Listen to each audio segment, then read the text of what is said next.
the Story, the podcast you can't just swim away from, like your problems, Deb. My name's Avery.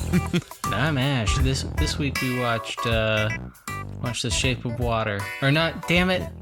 Lady in the Water. Nice try. How many people do you think made that mistake when this movie came out? They were sequel. like, "Is this a sequel?" It is. Oh, a sequel by a visionary director to a movie by a visionary director. That's M. Night right. Shyamalan. Yeah. And this one was directed by everyone's favorite Not as director. good. Oh, jeez. No. Everyone's favorite director, Benicio del Toro. You weren't gonna make that joke? No, I have self-respect, Avery. So no, it's not Benicio del Toro. It's Guillermo del Toro. Mm-hmm. He also directed a whole bunch of other stuff. Oh. What else? He did Pan's Labyrinth, Hellboy 1 and 2. El Orfanato. Yeah. Have you seen El Orfanato? I don't think I have. The Orphanage? You've never seen The Orphanage. I don't think so. It's an uplifting ghost story, Avery. It's so... Oh, my God. That sounds like perfectly something Del Toro could execute perfectly. Oh, it's such a good movie. Well, I'll put it on the list because that is something I think we'll both really enjoy. I haven't seen it in a while, too. Excellent. So, yeah, I mean, I had been wanting to watch this movie for a while. For the whole 2 years it's been out. Yeah, pretty much since it came out, and I just never really had a reason to or like the time to. And honestly, like getting a chance to force myself to watch it was kind of a cool move. I ended up really liking it too. I kind of had a feeling I would, but we'll talk about that in a little bit. Before we do that, Ash, is there any movies or are there any movies that you've watched since we talked just the other day that you might want to bring up before we get into our movie of the week here? Yeah, I saw Yesterday. Have you heard about this movie?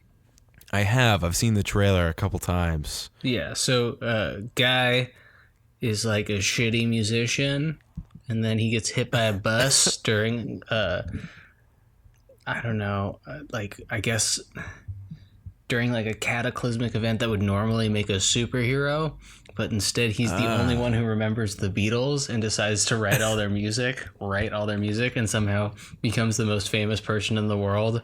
And like Ed Sheeran is in it for no reason, and oh my God, like he has this girlfriend who like doesn't want to go with him because she's not his girlfriend, but they're like in love, and she doesn't want to travel around with him to LA for some nebulous reason. Oh no, that sounds kind of like shoved in at the last second. Yeah, it was pretty hack me. The best, like, I honestly wish he wasn't playing at huge sold out places. Also, it does okay. Like, John Lennon's alive in the movie. You're not going to see it. It's fine. I can tell you all this. John Lennon's alive. So the assumption is that not only does no one remember the Beatles, but the Beatles never existed. Like, so what is John Lennon like a hobo or something? No, he just like lives by the ocean and is creeped out by this guy because he wants to hug him. Okay, all right. And that's good. What doesn't make sense is how does all the music exist? Yeah, that and like it's like so the Beatles are alive people. Right? They are alive and they are people, but they just never coalesce to write the music. And also, it's pretty presumptuous by assuming that in a completely alternate universe where the Beatles didn't exist, if those songs just suddenly magically existed, that objectively people would like them. Yeah. That's definitely a little presumptuous. Because weird stuff didn't exist. Like a bunch of stuff disappeared. It was like the band Oasis, Harry Potter, cigarettes. Harry Potter. Like cigarettes, what? Yeah, this movie was fucking weird, and probably the breakout character was his like drunk roadie who was just like sticking his face where it didn't belong. And the best part was at the end when he got the girl. Like one of the kids like looked like the roadie, like so painfully so. And I was with someone, I was on a date, and I just grabbed her and went, "Oh my god, is that the roadie's kid?"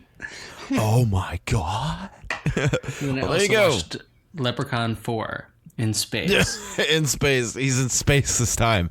Just so you know. There's something we missed out on. We didn't do any Leprechaun movies for St. Patrick's Day. Oh, we have plenty more to do that. Yeah, we will. We'll get around to it. How many people Leprechaun 4 told in you that space, he huh? was in space? Because I asked many of your friends to text you, "He's in space, Avery." Nobody did. I'm pretty sure they're starting to get tired of you like soliciting them to harass me. Yeah, Sid just responded People started with, sending me people started sending me screenshots of the message that they get from you, and they're like, "Hey, he's doing it again." Which time? Yeah. So Wait, which time are we talking? This time when you started soliciting people to ask me about, did you know he's in space? I think somebody did send me something. It might have been Ryan. I'm not sure, but Sid just sent me a screenshot like, look, he's doing it again. So there you Sid go. can be on my side for 20 seconds. It'd be great.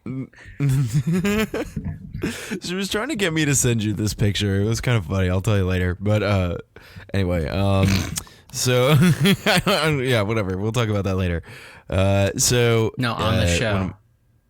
No, don't make it weird. No, she wanted me to send you this picture of this large woman like clapping her ass or something. She was like, get everybody to do it, get everybody to send it. I was like, it's a little out of context. I also don't really want to save this image. Oh, the Sugar Ross one? I'm not sure. Yeah. Maybe she sent it to you. She like tagged me with it, and I'm like, why? Yeah, I know. She tagged me too, and I was like, okay. You see, that is classic human humor. Now, classic monster humor is going, all right, what are some facts about Mean Girls 2 Spy production Kids. that I can send to Avery from his friends at 2 a.m? That's just evil. That's just diabolical. Is it Has anybody ever told you that? Yeah. Has anybody ever told you that you're the villain of the podcast? Yeah, 67% of our listeners. 60%. That's right. I did a poll. We made them vote. It was way too close. Pretty good split. It was I can't believe anybody voted for me. Yeah, it was me. I voted for you, and then like a couple other people. I like Kelly. Like, Oh, like that's great. Kelly, don't be nice to me. It's okay. I'm okay being the villain, even though I was the bigger man this month. We watched a good movie, or we're gonna watch a good movie. Yeah, we got a whole bunch of good stuff coming up. Except for We're Carl. starting strong. Except for Carl's gonna be awesome. No, It's gonna be like Evil Dead, but with crocodiles. Sounds great. that's Just like what? it's so stupid. I fucking love it. Yeah. I watched a movie. Speaking of Sid, I watched a movie with her called Shogun's Shadow. You've probably never heard of it. I doubt any of the listeners have either. You It's were a telling me about Sonny it before. Chiba. Yeah. It's a Sonny Chiba Are you movie. lying to them? Like I've never heard of it. You And just told so me. I guess he's like a kung fu dude. All of the choreography, A+. Fucking excellent. Like seriously, so good. Actually, most of the movie was like comical. You know, it was like one of those kung fu movies where it's all really bad, which is just fun. It's just some stupid shit, like stupid props and bad effects and shit. But then there's this part towards the end of the movie that really surprised us. They just straight up like injure horses, like live horses, during the production of the movie. There's like multiple like traps that they set on people that are like fleeing, and like it's extended. It's like nearly 30 minutes of the movie are people chasing each other on horses, and they're like getting caught in traps and like landing face first in the dirt and flipping over, and all these shots are in like slow motion, and it's like dozens of horses that they did this to. And then there's another part where they like have them up on a bridge, and they like drop the bridge out underneath them, and the live horses fall like 20 feet into this river. Basically what I'm saying is that there were clearly no regulations on animals What in year? film. I think it was like the late 80s. Okay. It like wasn't that long ago, but it's also a Japanese film, so it's kind of hard to say like what exactly you know, what kind of laws that they have regarding that kind of thing is. I know that you couldn't shoot something like that in the United States. I as think far back in as the 80s. general, if you don't have over a certain amount of money, you should just use puppets instead of animals. I think that should be a law. It's just like, yeah, I know. It just seems like why would you intentionally put, especially because it was probably really fucking expensive to rent the horses and buy new ones after you had to put them down because they couldn't run anymore. Yeah, and there's like no way that some of them didn't get like injured to the point that they couldn't run. Like, there's no way. Like it was like some serious shit that they were like doing to these horses, and just was very, very surprising to us because it like was so like unapologetically. Yeah, I mean, like, it made for like good effects. Like, it looked good. Yeah, because they were literally hurting the horses. Exactly. Like, it was like you were literally seeing it, but you know, at what cost? I would rather see a stupid puppet. I think that would have been more fun to me. You know? Yeah, I think that than seeing horses get injured. Using just like the worst effects when you don't have the money is really underrated. Oh yeah, it can be so much fun. I mean, like, because it like. If a movie knows it's a movie, I think that's excellent, because movies, I don't think, need to mimic reality, because it's an escape anyway. So it's just like, have stupid effects in there. Why not? Like, people already know they're going to see a movie. You don't need to. I don't know. Maybe I'm wrong. I was listening to actually a really good interview with the director of Gremlins, and he was talking about Gremlins 2 specifically and how much he didn't want to do that movie. And it's a weird one, man. Yeah, because he's a weird movie. He's like, it's like it's a parody of sequels, is what he was going for. Oh yeah, like it's great. That's interesting. I never heard that he didn't want to do it. It doesn't surprise me though, and that's probably why he went out of his way to make that message apparent, that like sequels are stupid and ridiculous, and a sequel to Gremlins is stupid and ridiculous. So he clearly leaned into that, which I think is fun. I like when movies can lean into the fact that they're stupid movies, just like Child's Play. Yeah, is a great example of that. Bruno and Boots, The Whistle War. Yeah, another great example of a stupid movie that knows it's a stupid movie. No, I don't think. They don't know. It definitely doesn't. No one tell the Canadians. How many like just literal fart jokes do you think are in Bruno and Boots: The Whistle War? I feel like, holy shit, this is directed by Adam Sandler. No, it's the Whistle War. Yeah, no, it's not. Yeah, it's absolutely. Shut the fuck up, dude. Shut the fuck up. Now I'm looking it up. Would you? Absolute monster. Would you believe Bruno that? and Boots? I think I would believe it. I don't know. He's not Canadian. He's where is he but from? he's like just dressed up as a Canadian. He just go, "Oh, I'm Canadian." Poutine. There's not a scene that features him just pointing and laughing at old sad people and being depressed himself. I feel like now he seems like someone who gets like angry about millennials online. Like, oh, I'm sure, dude. Like, they just don't understand my movies. Yeah. Kids don't even know comedy anymore. No, I think I honestly think Adam Sandler just hates himself. Yeah. I mean, honestly, he should hate the boomers that thought he was funny enough to make him a star. I think there are a lot of comedians who like lash out at like our age group, and they're like, "Why don't you think I'm the funniest thing ever?" And I'm like, "Cause you jacked off in front of people, Louis C.K. You're creepy." Yeah, that is creepy. It sucks because I really think Louis C.K. was like the greatest comedian. Was like, he was so good, and then that whole public masturbation thing really just fucking really just turns you away. It's hard to look at him and like just be like, yeah, imagine him just viciously eating his meat, and you're just terrified because he's gonna blacklist you from comedy if you don't watch. And another part of it is that so like in almost every comedy routine, he does a bit where he pretends to masturbate in front of the crowd, like as a joke, but like, nobody knew that that was something that he actually did until all this came out. It's like, it's so hard to watch. Like, I haven't been able to like stomach the idea of putting on a Louis C.K. special since that happened. Neither have I. Like, it's weird. I mean, I really loved, like, I wasn't the biggest fan of his stand-up, but Louis, his TV show, very good. And it's like groundbreaking too. He does like unique shit in that show. I know that he co-wrote it, and he might have just written all of it. I honestly am not totally certain, but Man, it's a shame. It's really totally a shame, and it sucks because I kind of like looked up to him a little bit in a lot of ways because he was kind of just like a normal guy who was like the best stand-up comedian in the world. Mm-hmm. Yeah, it's very hard. Yeah, he definitely like adapted to a lot of people's like comedic voices, even like non-comedians, like people who just watched a lot of his stuff. Yeah, He was exactly. a groundbreaking dude. But my point is did I tell you I saw Adam Sandler do stand-up? I think you did. Yeah, I think this was almost a year ago now, wasn't it? It was a while ago, wasn't it? Yeah. But he's like the kind of guy who like complains about how millennials are too sensitive, and then did day of the week jokes. Like, who decided Monday like was gonna suck, huh? Because you're like, hey guys, what the fuck? And it's like, oh my, are you really blaming us for this? Yeah. Is this our fault? I'm so sorry. It's like he hates himself because he probably knows that he's actually not very good, but like is unable to, like, he's convinced himself that it's the world's fault and not his own. You know? Yeah. But he knows deep down that he's really just not that fucking good. And that's why he probably is a sad man. But then he counts his like $72 million that he makes off of these horrible movies that he makes. Yeah. And he probably just doesn't care about anything. Yeah. And he's just like, I'll keep making fucking awful movies because you guys are going to keep Sony's going to keep giving me $70 million.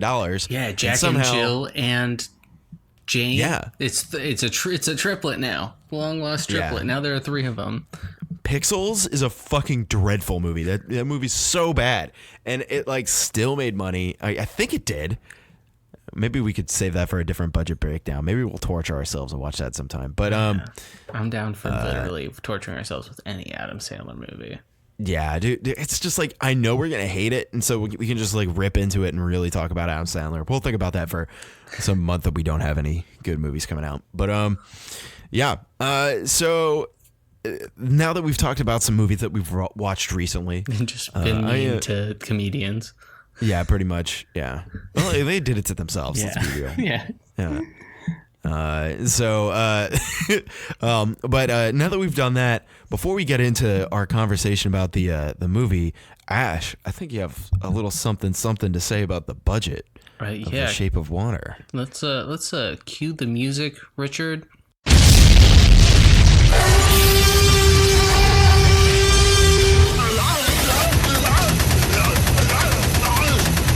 This is the budget breakdown. Boom. Budget breakdown. Okay. The Shape of Water was a movie. Came out in 2017. It had an estimated budget of around $20 million.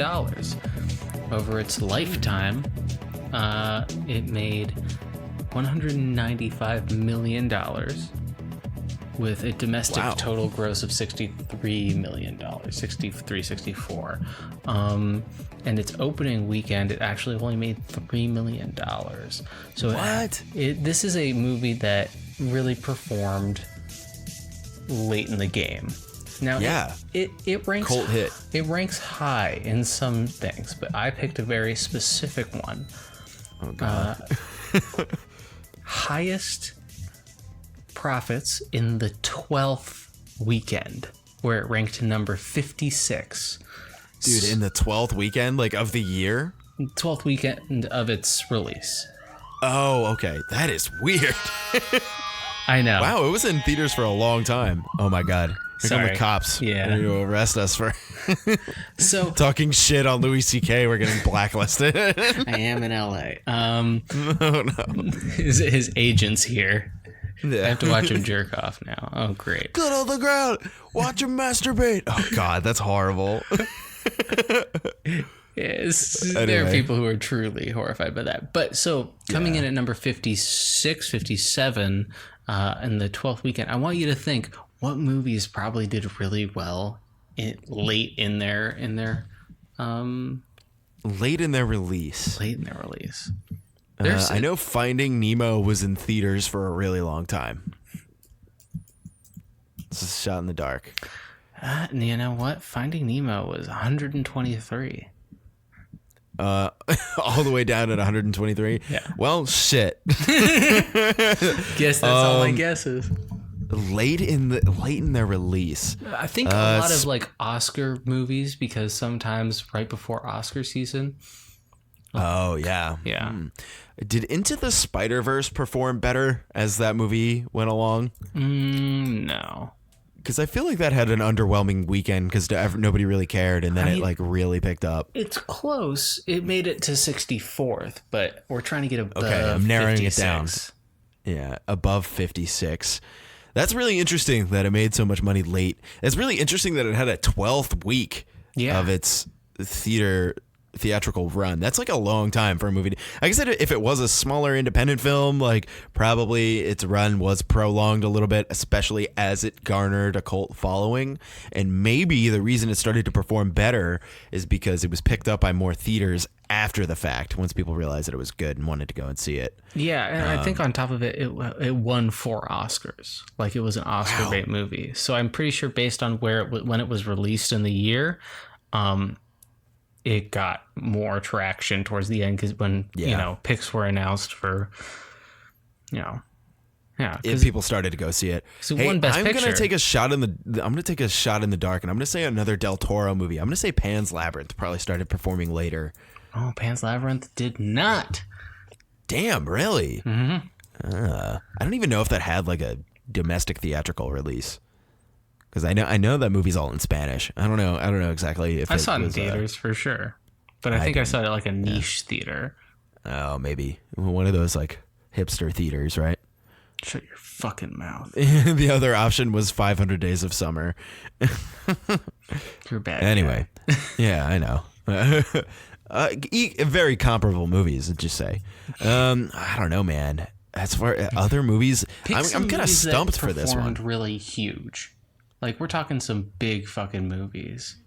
Oh, are we talking like Infinity War, Endgame? No, there's only one Marvel movie in this part of the list. Interesting. Is it Black Panther? It is Black Panther, number 31. Cool. I'm really narrowing it down, dude. Mm-hmm. I'm kind of curious because I feel like I want to say The Lord of the Rings. At least one of them, probably, because I know that those were really big cinematic things, and I know that they were in theaters for a while. They were. There is one that didn't make the list. Can you guess which one it was? Probably The Two Towers. Yes. So Return of the King was 36th, and Fellowship of the Ring number 44. Nice. That's interesting that The Two Towers wasn't in there. That's like my favorite one. Yeah, it's a great one. Yeah, it's like it's so cohesively everything that is The Lord of the Rings. I think that's why I like it. It's got a little bit of like the elves, and then you get to see it's just good. The Two Towers is my favorite, I think. Return of the King is just too fucking long for me. And it's good, but it's fucking long. Return of the King's really... Does it bug you that the third movie in both the original Star Wars trilogy and the Lord of the Rings trilogy are Return of the Blank?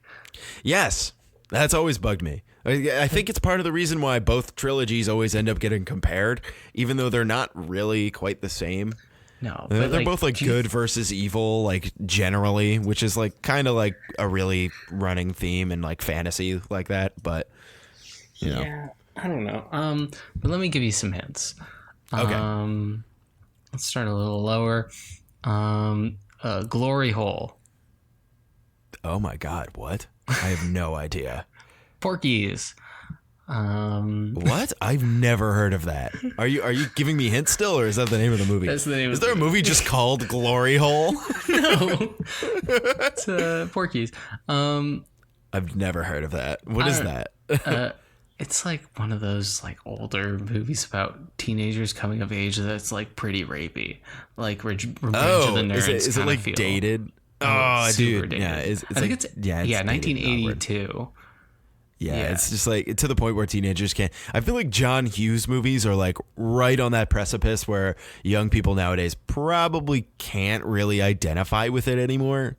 Do you know what I mean? I mean, okay. It's just like right there. Like there's some withstanding themes, I think, in like some of the more like high quality ones, like like The Breakfast Club, I think is probably the best one.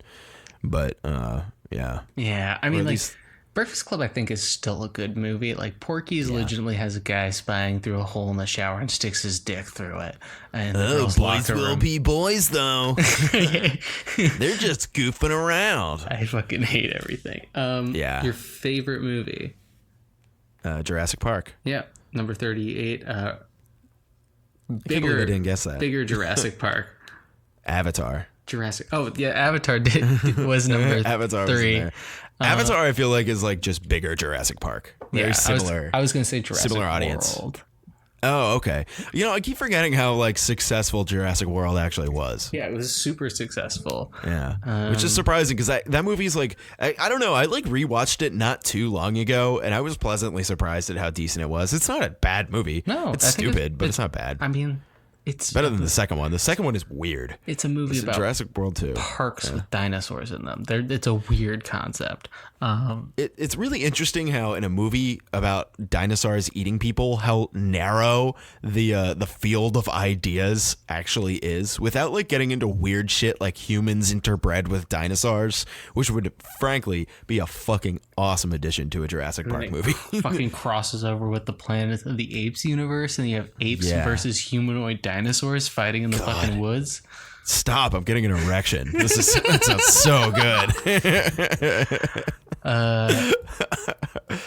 He had it coming. He had it coming. He had it coming all along. Queen Latifah musical. What? What, dude? I have no fucking idea. It's Chicago. I've never seen that. Highway to The Danger Zone. Mm-hmm. Is it Speed with Keanu Reeves? It's Top Gun, dude. What the fuck's wrong with you? Have you ever seen Speed with Keanu Reeves? Yes, I've seen Speed. I don't. With Keanu Reeves. Oh no! You have to say it. I saw the edit without him. Oh, it's like 4 minutes of footage. Oh my god. We gotta go back, boy. Marty. Oh, Back to the Future. Absolutely. I see dead people. Oh, Sixth Sense. Yeah. That doesn't surprise me at all. That's like such a sleeper hit. That movie came out of nowhere because nobody had heard of M. Night Shyamalan, and it was such a hit that year that it came out. Yeah. Fucking excellent. Still his best movie, I would say. Still. Yeah. It's not your fault. It's What? not your fault. I don't know. It's not your fault. I don't know what it is. It's not your fault. I know it's not my fault. I don't know what it is. It's not your fault. Okay, just tell me what it is. Good Will Hunting. Oh, whatever. Well, hunting's boring. It is. My kids live with their mother, and their mother won't let me see my children, so I'm gonna dress up as a woman. Honey, I Shrunk the Kids. Mrs. No, it's Mrs. Doubtfire. Okay. Yeah. Nice. Something bit me. Forrest Gump. Yeah. You just did the voice. I was like, oh god. All right, let's be done with this. I'm sick of talking about these movies that made money in their 12th week. It's so weird. Okay. The last two I'll give you is Spray Windex on It, Oh, I really don't know. Big Fat Greek Wedding, Okay. and then I'm the King of the World. Oh, Titanic. That you movie ever- was in theaters for fucking ever. Yeah. Have you never seen My Big Fat Greek Wedding? I don't think so. Oh, I wonder if Is it that good? movie holds up. I have no idea if it's It good, probably dude. doesn't. I haven't seen it since I was 12, but I love it. It sounds kind kind of of racist. It's okay. They're Greek. They're off-white. It's fine. Oh my god, dude. Oh my god. What? They borderline collapsed the European Union economy. I get to make fun of them. I don't know God, why. They really did though. That happened in like 2011. Yeah, their wedding That is shouldn't have just- been so big and fat. Yeah, if they didn't have that big fat Greek wedding, they probably wouldn't have collapsed the economy of the Yeah. European Union. Why'd they have to invite all of Greece? Yeah, just a logistical nightmare. That's where the entire country's GDP went to having a big fat Greek wedding. They tried to get My big Florida. fat economy ruining wedding. I think there's a big fat Greek wedding too. Oh, I'm sure there is. I'm sure it's terrible. Yeah. All right. Yeah. So that's I think we talked about the budget for The Shape of Water. What it was like a $20 million movie, right? It was on the less expensive side. And I swear to God, man, I bet you so much of that budget went to the actual costume because it was good. That was a good costume. It was. Right? We'll talk about it. Okay. Oh no. Let's get into our expectations. Yeah. What were you, I know you recommended this movie, so what were you thinking before we got into this? I remember when it came out and I thought the idea was really cool. I remember hearing it was Guillermo del Toro and I was extremely excited because I recognized that this was basically a character from Hellboy and it has nothing to do with that. I think I didn't know. I thought like maybe they would link them together, which I think would have been kind of fun. Have like a del Toro universe and see Abe Sapien. Like this is how he grew up or I don't fucking know, whatever. But yeah, has nothing to do with that. I heard this movie was really good and really heartwarming, and I was like really looking forward to seeing it. Never really had a reason, like I said earlier, and finally got around to seeing it, and I was pleasantly surprised. So, we're not even pleasantly surprised. I liked it as much as I thought I was going to. So, Yeah. I was like, I knew it was going to be good. I was like, this is going to be adorable, and I'm going to love it. And it's weird because it's like it strikes. I know that there's a scene where they get naked together. Because they're in love, and I was just like, I wonder if this is some weirdo bestiality thing, but it's not like that at all. It's not like that at all. Except for It's when she actually just really describes beautiful. how his genitals come out. That was kind of Oh weird. yeah, that was a little something else. It's like sprinkled with interesting little like odd bits because the premise is very strange, but it's still good, you know. Yeah. So. I remember it right before I found out that how the genitals came out. I just texted you, how's she fucking that fish? How's she fucking that fish, yo? How's she fucking that fish? Yo, that girl Yeah. crazy. She Yeah, fuck fuck a fish. Fuck out my way, bitch. Yeah, fuck my fish, yo. Fuck my fish. It's like a fucking it's a Migos lyric. I'm a fuck on a fish. Yeah.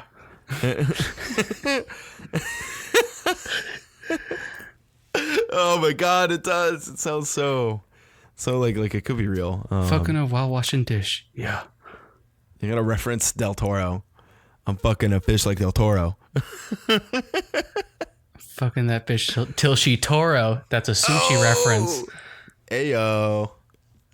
God, Wow. it's so fucking bad, dude. That's stupid. We Must be should rappers. We should put out the worst rap album ever and somehow become famous. That's the thing about rap nowadays. It's like it's almost like the worse it is, the more people are going to like it because people like it seems like people just talk now, and then you shoot a ridiculously over budget music video, and it gets played at the bar I work at. Anyway, I got the horses in the back. oh Jesus Christ, dude, I'm so over it. I hear that like they play that song like 4 times a night. Yeah, well, it's worse for you because you live in the South. People are living that song down here. Yeah. No idea. Yeah, I got but, a Gucci cowboy hat. Do you really? It's for sex, though. Oh, okay. That's why I have a Viking helmet. Oh, that's disturbing. Interesting. Yeah. Cool. We learned a little bit too much about each other. That's great. But that's what this show is for. Yeah, it's healthy. We're that learning about each other. Yeah, we're still. Yeah, exactly. It's been 3 years that we've been close friends, and Yeah. we still learn things about it. It's like a beautiful old person relationship. Yeah, it's funny. Yeah. Okay. I want to talk about some pros here because Okay. we are well over the halfway mark. But that's okay. I just want to say that the entire aesthetic for this entire movie is on point. It's beautiful. It felt like a fantasy land. The concept was a fantasy concept, and just the look of it was good. The colors were good. Everything had this like deep blue saturation that was just perfect. Perfect. I liked the fucking font of the credits. I was like, they couldn't have picked a better font. It was almost like, it almost evoked this like feeling of like, it had like, since it takes place during the Cold War in the 60s, it has this like retro futuristic, like almost like a steampunk vibe to it that I couldn't quite put my finger on, but it was very good. I think Del Toro movies tend to evoke that sensation from me. It seems like he likes to go for that, but he's so good at making a monster beautiful. I think that's kind of what it's supposed to be getting at here, and it works so well. He has a very interesting monster-centric environmentalist viewpoint that you see a lot in like Pan's Labyrinth, even Pacific Rim, where it's like, even though something is technically gross and maybe you don't understand it, like it's a net part of a natural order. And I really like that. Same with Hellboy. He does that with a lot of stuff. Totally. I think Hellboy is such an interesting like that movie would have just been fucking nothing if Del Toro didn't have it. It probably would have flopped horribly, like the one that came out last year or this year, or whenever the hell. It's been, who even knows? That movie's going to be forgotten to time. But like Hellboy 1 and 2, Hellboy 2 especially so, because I feel like the second one took like even further risks deeper into like the fantasy lore. But it's just so stylized. And I remember seeing it as a kid and not really recognizing it, but then watching it again like years later as an adult and being like, this is just beautiful. The monsters are so good looking. All of the costumes. Ron Perlman as Hellboy is fucking perfect. Yeah, he couldn't have been cast better. Built to wear prosthetics. We've talked about this. Ron Perlman is at his best when he's covered in layers and layers of prosthetic makeup. I will say, for some reason. Yeah. Guillermo del Toro wrote the screenplay for Scary Stories to Tell in the Dark. So this month we're kind of gearing up for Scary Stories because we're watching. Dude, it looks scary. I saw the trailer and I was like, before Child's Play, and I was like, oh my God, like what the hell is this? This looks terrifying. I'm like scared to go and see that movie. Really? I hope. Yeah. Does it change it if it's R.L. Stine that wrote it? I did know that. Yeah. And no, it doesn't really change it. I think the visuals are going to be very important for that movie. And from what I could tell, pretty fucking scary looking. I mean, this month we're doing the guy who wrote the screenplay, Guillermo del Toro, and then Autopsy of Jane Doe. It's the same director. So we're going to get kind of a feel for the aesthetic that we're going to be getting. Oh, cool. Hell yeah. Excellent. That's going to be good. I'm really excited to see Scary Stories to Tell in the Dark. I forgot that they were making that movie. I remember being excited when I heard that they were doing it. I was like, how are they going to adapt like a bridge story? Yeah, like how are they going to do that? But from what I could tell, they're kind of going like the stock, like you open the book and now you got to put it back, bitch, kind of story. And I'm like, whatever, like like it's going to be good enough. I think like really the focus of that movie is going to be the creatures and the creature design, and from what I've seen so far, it does not look disappointing. So we'll see how that goes. Yeah. But more pros about this movie. Soundtrack is unreal. So perfect. I think that also further punctuated that steampunk sound, because when I think of steampunk, that's the kind of music I think of. I don't know. Really, it was very string heavy. It's interesting. Yeah, it's just like it felt right. It fit so well for this movie. So beautiful. And like there's even like a little music video in the center, because our protagonist, she can't speak, so she pretends she sings along to songs to like vocalize things that she's feeling, and it just fits so well. I didn't like that as much as you did. Really? I thought it was perfectly placed. I was mostly happy that she was using sign language. I thought that was really cool how they used that. I like it when movies don't spoon feed you.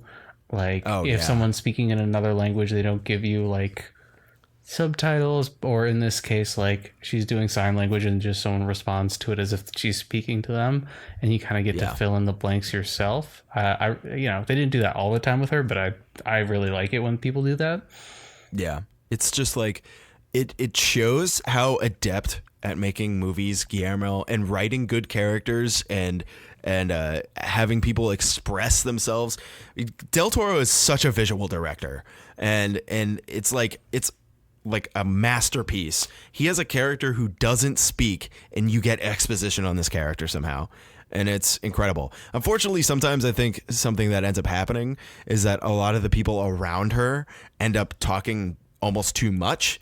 I think like Octavia Spencer might be an example of that, or like her like surrogate voice friend with like the man who I didn't like him. I thought he was okay. I thought it was a little like over the top. Like, I understand the feeling of being like rejected, I think, is a big part of this, or like not being accepted by society. He's a closeted gay man and just tries to like reach out to somebody who thinks he thinks is also gay and is just absolutely shamed. And it's like really kind of sad. I thought that was like kind of, it worked, but it was a little superfluous given like the rest of the movie pretty much just spelling that out for you anyway. But I mean, there was a sense of like using his struggle instead of actual characterization. Yeah. Because obviously what he was going through was hard, but I also just like didn't care about his character as much as I did, our leads. And one of them is a fucking, monster. FishMan. Who didn't say a single word the entire time. And the other one is a mute lady who didn't say a single word the entire time. And that's such a bold choice for a movie. And it worked really well in this, I think. The only drawback was having the other characters, the Octavia Spencer character. I'm not sure who that other actor was that was playing the older man that was her roommate. But he also probably had was in the limelight a little too much. And that was kind of part of the second act slump. There was a brief slump, I think. That's Richard Jenkins. Yeah, it's Richard Jenkins. I've heard of that name. I've seen him in other stuff too. The dad in Step Brothers. He was the father in Let Me In. Have you seen Let Me In? I haven't. That's a cute little I'm pretty sure it's a cute child vampire love story. Oh, okay. Yeah. I have heard of this. Is it in Swedish? It's in a different language, isn't it? There's an American and a Swedish version. I prefer the Swedish version. This one's the American one, though. Yeah. It's Chloe Grace Moretz and the Nightcrawler. Oh, no shit. All right. Adapted from Let the Right One In, the Swedish one. Yes, that one is better. I have seen this one. Yeah, this is on Shudder right now. So and cute. I think I love it a little. I think I started to watch it and then I changed it because it was like I don't know, or fell asleep or something. That happens all the time. It happens. If you're not in the mood to read subtitles, you just won't. That's the thing, and I usually don't mind reading subtitles. I find that when I'm watching a movie, I end up since movies are visual in nature anyway, I can kind of get across what they're doing just by watching. It's usually their emotions are telegraphed very well. The subtitles almost just supplement, Right. But the part of the problem is that I often like to do something else while I'm watching a movie. And sometimes if I can't hear the dialogue, I end up missing big chunks. So yeah, it's just how it is. But yeah, I don't know. I want to talk more pros about this though, because I got some more stuff. Because this movie was good. How about that villain? The villain in this movie, so evil.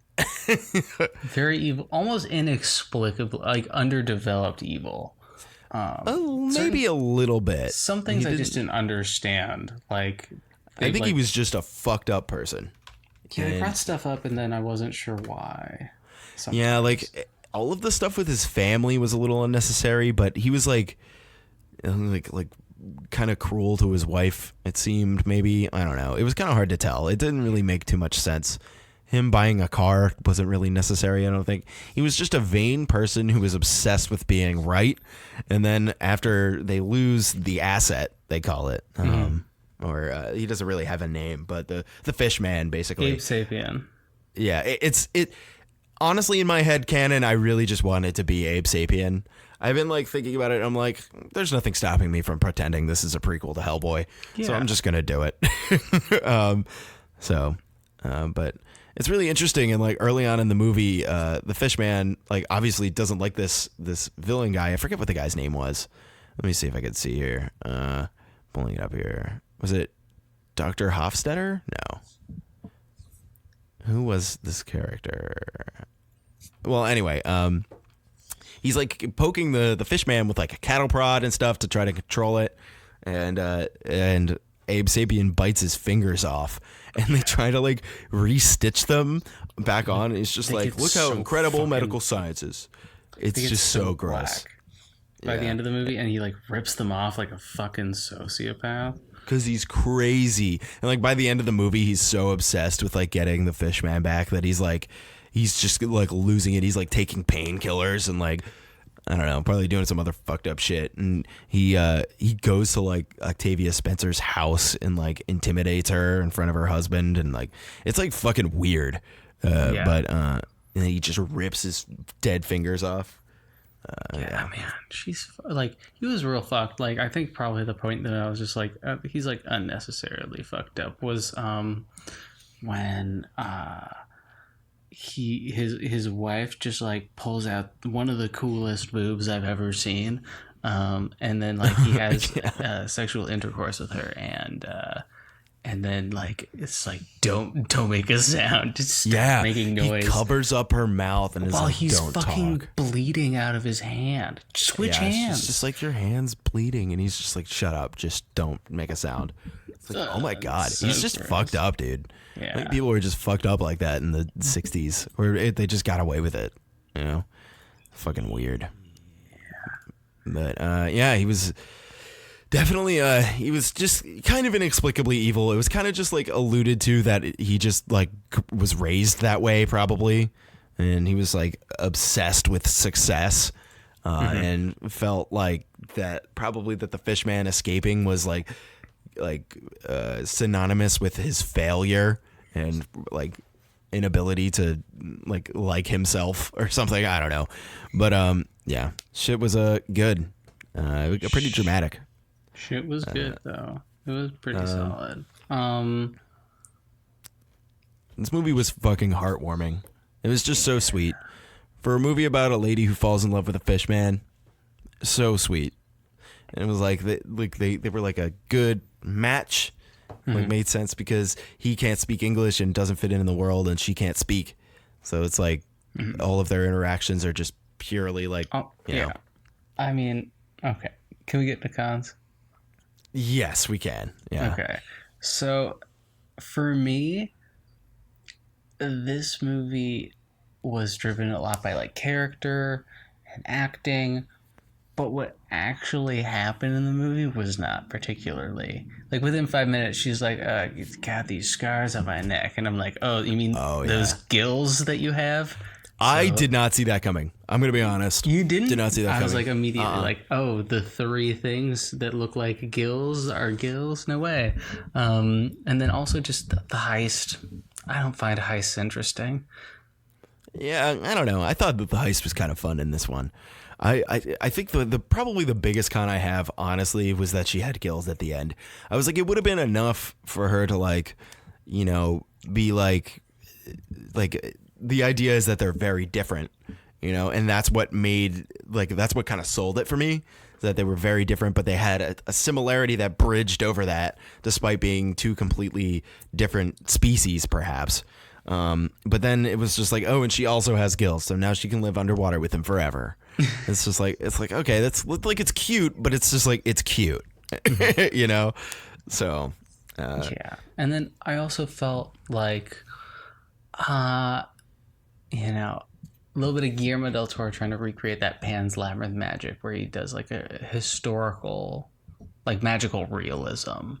Yeah, it was very magical seeming. I just liked that. I liked that it seemed like it could be something that happened. Oh, you see, I didn't like it, the historical part, because it didn't matter that it was during the Cold War. It just didn't. Yeah, it was kind of like a couple throwaway lines. Like, we have some Ruskies, and it's like, number one, Cold War is the most boring war. It's a bunch of people like swinging their dicks at each other, but they're full continents away from each other. It's like, ugh. Yeah. Like what, spies? I guess, yeah, spies are interesting, but yeah, this movie I feel like they could have picked a better historical backing for. I can agree with you there. Yeah. It's just like, the problem is like World War II is heinously overdone, right? It is. Yeah. Vietnam is fucking depressing. So it's like, yeah. And same it could just take place. Yeah. Yeah, dude.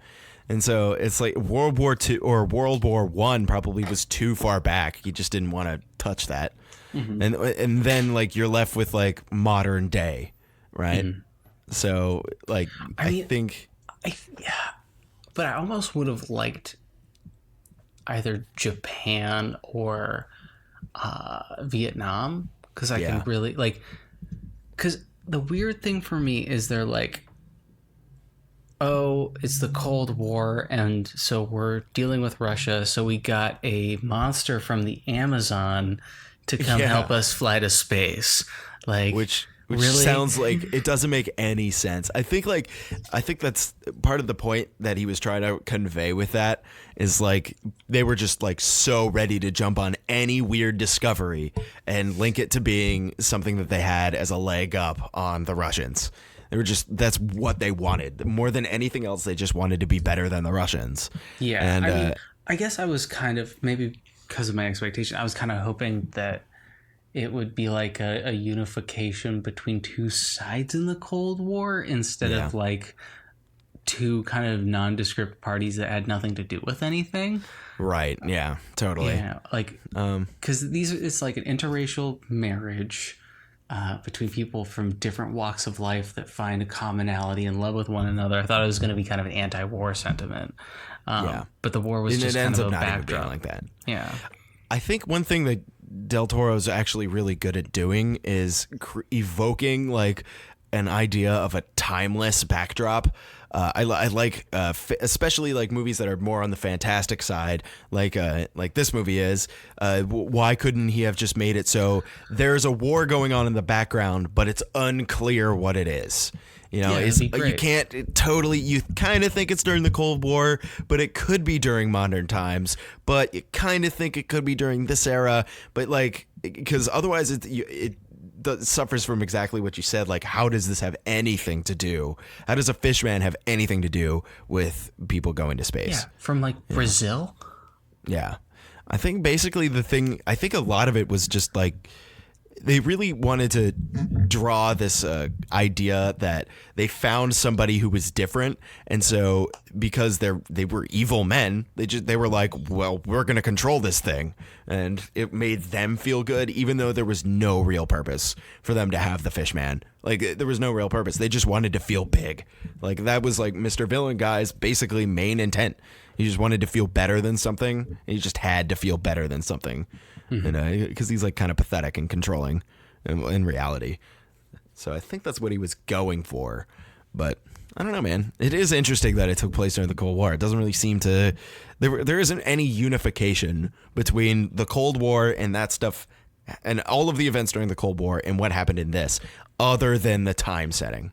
Yeah. And that's really it. And I feel like they didn't actually... They lost the asset too early before it like had a purpose for them. Like they kind of had a vague idea. Like I think it would have been interesting if they had some kind of purpose for the Fishman actually on, you know, besides just wanting to have him for this nebulous thing that they weren't sure if he could do or not, you know? Yeah. Getting that heist done when like they're like, oh yeah, like we found like a biochemical weapon that we can make out of like its scale secretions, or that's dumb, but something where he actually has purpose tying him there from their viewpoint beyond like something abstract. Totally. Yeah, I think another thing is that I think a big part of this movie is the idea of intolerance of people who are different than you, and I think that the reason that the 60s were chosen, or like the Cold War era was chosen, could have been because that's a notoriously intolerant time in American history. And I think that like they highlighted that a little bit because people just behave unnecessarily racistly. Like just go out of their way to be racist, like the guy who runs the pie diner. Yeah, that was very heavy-handed. Like we didn't get just what the movie was about. He was just like, we don't allow you can't sit at the you can't even be in here. Nobody's in here, but you can't be in here because you two are black people. It's just like if you didn't know that the movie was about intolerance and racial intolerance from the fucking from right out the gate, then you do now. Yeah, you super do. So, it was a little heavy-handed. It was a little heavy-handed. I think that as a non-American, Guillermo del Toro doesn't realize that most of us understand that we have a bad history with race. Yes, that could be a possibility, and that most people nowadays are kind of like, oh wow, I can't believe fucking people thought like that not that long ago. Yeah. But I mean, some of them are still alive. Yeah, this is it's like the exact opposite message that Get Out was trying to portray. Like, this was like a heavy-handed, people were shitty and racist in the 60s, remember?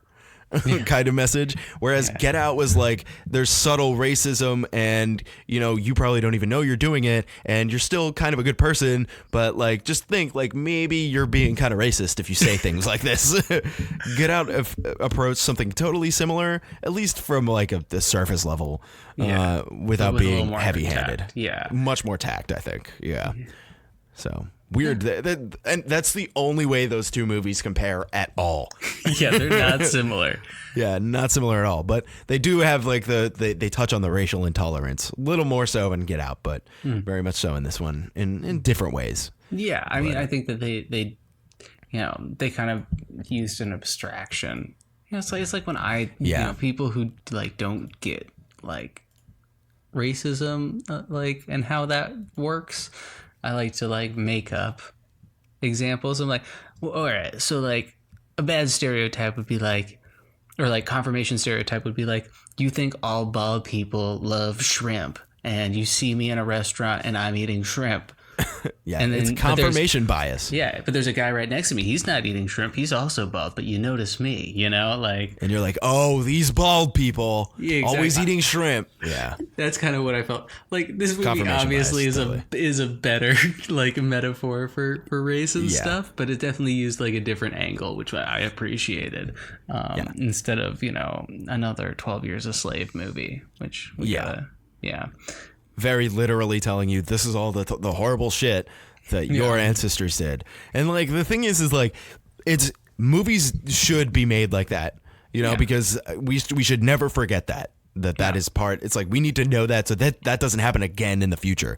Not that we're really at any risk of that being the case, but it's just that should be immortalized, but there's tactful ways of approaching it, and I don't think that this was necessarily as tactful as it thought it was, but it still did have a good message regarding intolerance and like biracial scenes. And then you have like a great message, I think, that is more philosophical and discussion based rather than like, oh yeah, no, we got it, thanks. It's almost like the movie was saying to itself, wow, remember how intolerant we were? Wow. And not really going anywhere with that. Yeah, that's one thing I really hated when people like, wow, can't believe the world's like this, man. Just jerk brooding off about how like things were worse in the past. It's like, it's like, I mean, they were, but they're not like that anymore. Yeah, exactly. People used to die before they reached 50. Like, it's like we have, it's almost diminishing of like current problems that exist for specific things. Like, exactly. Believing science or not, and like all the, all these modern problems that still exist. They just have a different thing, but kind of treating them like, oh, remember how we were bad about this in the past is kind of like. And now nothing is wrong, right, Cass? But now it's like interesting because like you think about it, and people, and I hate this term, but people say like, oh, it's just a first world problem, and like basically diminishing it, like, oh, like it's not really a problem. There's parts of the world where things are terrible, but the thing is that first world problems are like real issues that we need to overcome. These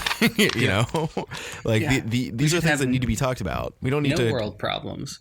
Yeah, we don't need to like romanticize the idea of intolerance, by thinking like, wow, think about how intolerant we were back in the 60s. Because people were intolerant. But the thing is that like we've moved past that collectively as a culture. Mm-hmm. So let's remember that, but we don't need to like masturbate over it, Yeah. So, and we can, I feel like being so heavy-handed in this movie, there could have been like a message about like how we're, because we're progressing, we're trying to get better, because like like I said, people who, the guy who's telling him, hey, black people, you're not allowed to eat at this diner. Like that guy, like raised kids who maybe are just as shitty or maybe a little less shitty.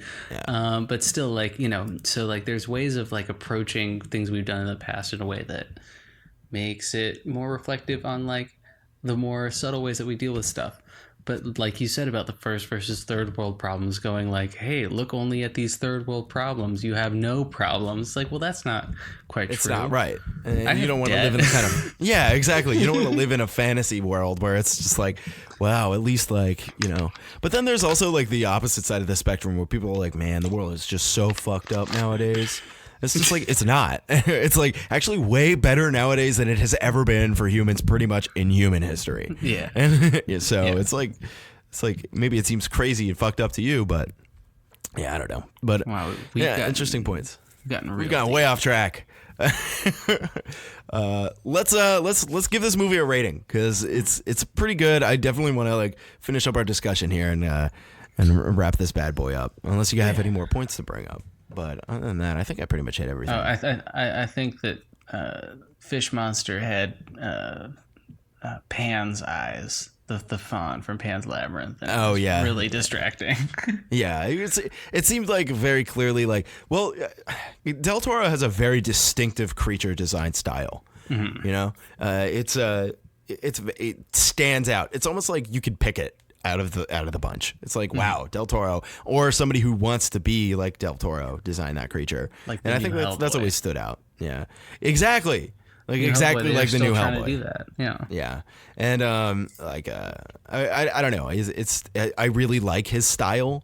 I think it has this like fantasy, but it's like kind of real. He always does a great job, and I think the reason they look like they're real is because he uses prosthetics and makeup. He doesn't just throw CGI characters in there, and I think that's a really good move. He does a lot of CGI smoothing, but I mean, you can tell. But it's not gratuitous. Yeah, you got to do that mix. You're never gonna get it right with either CGI or purely whatchamacallit, practical. You got to kind of blend the two.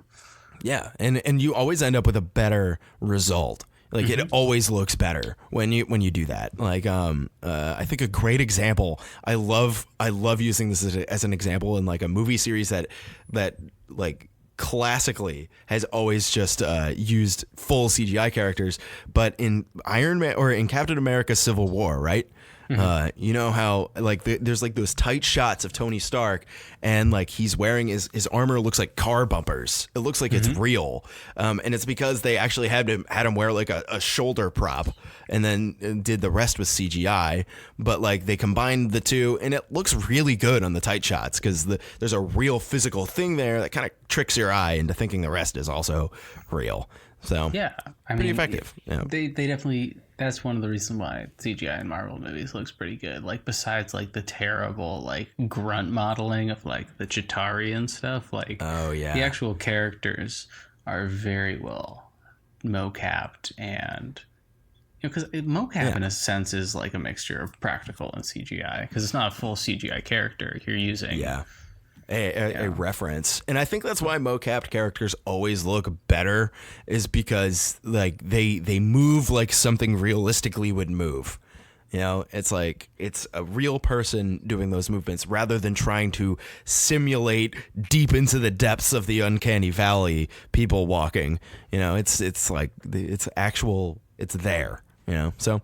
Yeah, CGI is an interesting thing because it seemed like in the early 2000s it was just so heavily relied on, and people were like, "This is it. This is what movies are going to be," and then everybody got sick of it, and so now it's like it's such a huge plus when a movie uses a decent blend of practical and computer generated effects, and this movie totally hit the nail on the head with that. I think because I thought that costume was awesome. I thought it was really great. So yeah, I agree. Should we get into our words? Yeah, let's do it. I want to go first.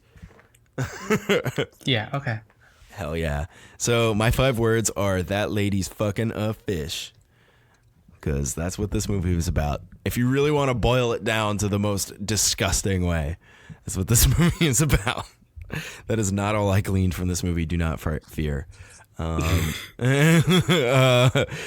no, I mean, like, overall, this movie was heartwarming. It was a beautiful love story, and it took me by surprise how good of a love story it really was, because it's kind of like weird thinking about like a movie about a fish person and a lady who can't talk falling in love, and that actually being a compelling and not off-putting concept for a movie, because it's very unique. I liked the villain. I thought he was evil and just terrible, and they did a really good job of making you hate him. And then all the other side characters were kind of forgettable, but our two leads, really excellent. The villain, really excellent. I thought that was all really great. I'm going to give this movie an 8 out of 10. I really seriously enjoyed it. I thought the aesthetic was on point. I see why this movie won Oscars, because it is total Oscar bait, but it's also really good. So there you go. This one, Best Picture. Do you think it is a Best Picture type movie, or do you think it kind of doesn't fit that mold? That's interesting, because isn't Best Picture supposed to be kind of like a generic kind of like award, like just best overall? That seems a little like blunt. I feel like this should have gotten some awards for like maybe visual effects, perhaps, it's hard. Think. Let me okay. Because it won 4 Oscars. It got, I think, Achievement in Directing, Best Motion Picture of the Year, Best Original Movement, and Best Achievement in Production Design. Interesting. Then it was nominated for Best Original Music Score too. Yeah. Cinematography, Costume Design. So it didn't win Costume Design. That's a lot of nominations. Look at that. Yeah. It did get excellent. A lot. Best sound mixing it was nominated for. That's definitely true. This movie was mixed excellently. Best director, like, God, Del Toro is so good. How many of those does he have now? Like, it's so good. Probably a couple. 2? 2, yeah. Yeah, he's great. Best production design. That's interesting. Huh. Well, art direction and film, yeah, that makes sense. His art direction is so consistent. Like it all feels like it fits together, and it just like he's stuck with this like blue theme and like just ran with it all the way through, and it was so good. This movie was great. This is a really good movie. So yeah, 8 out of 10. I'm curious what you have to say. 5 words are gonna be, don't make a fucking sound. Oh my god. Oh my god. Hell yeah. All right. Listen, I do love Guillermo del Toro. He has had some problems with his screenplays as of late. Oh, interesting. You think he's Shyamalan-ing out? Yeah, well, you know what movies he wrote before this, right? I mean, I only know the Hobbit big trilogy. Ones, really. Oh, I didn't know he wrote those. He did. What else? Yeah. Is that all he did for that series though? Or did he do anything else? He just wrote them. Interesting. I don't think that those movies are poorly written. I don't think that they're great. It kind of seems like he had to fit into a mold for those too, though. You know what I mean? Like he probably had studios pressuring him. Yeah. It was, and I kind of am starting to stand by the notion that he is not maybe the best screenwriter. He's a better director. I think visually this movie was great, but honestly, not a lot happened in this movie. Oh, that's kind of true, isn't it? Yeah. Like literally, like if we're talking just for the story, I mean, yeah, it's a lot of character driven stuff, which is great. I love character driven stuff. You know me. But literally, it's girl meets fish guy in a facility, talks to the fish guy twice, breaks him out. Yeah. He's hunted. They fall in love, and they beat the bad guy. Like, it's really not a lot happens. And there was a lot of filler scenes. Octavia Spencer a lot. Yeah, there was some filler in there. Yeah, so it wasn't the strongest story-wise. I thought character-wise it was really great.